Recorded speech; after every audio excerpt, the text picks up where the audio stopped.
There is one thing that has emerged as a result of writing my book, Gulag to Spitfire, and that is the post-war effects, not just on my father, but on the whole family. And the question remains, can PTSD be inherited, or is it just a question of behaviour being handed on? This is quite a serious question, for a number of years ago, having founded a charity to help former servicemen into civilian life through the green economy, some of whom had been suffering from PTSD, I was surprised when I went on a course up in the Peak District to be told by a man well qualified in the area named John Roberts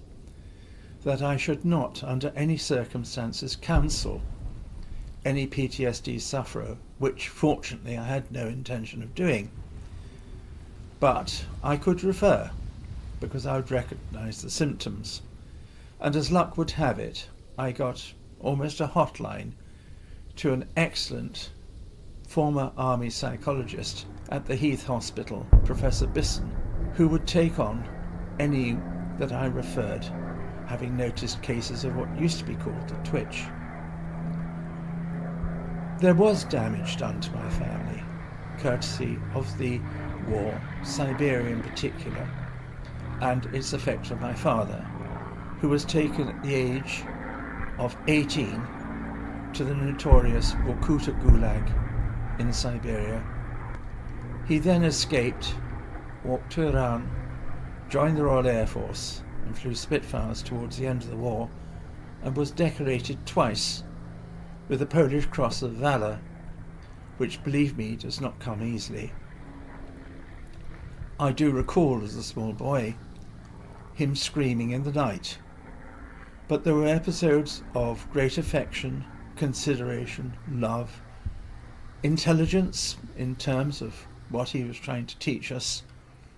and acute interest in our welfare that would suddenly erupt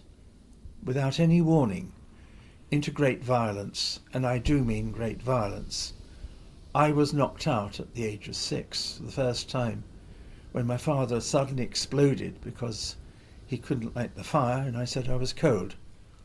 And that was followed up with not so much what you would expect, regret for fear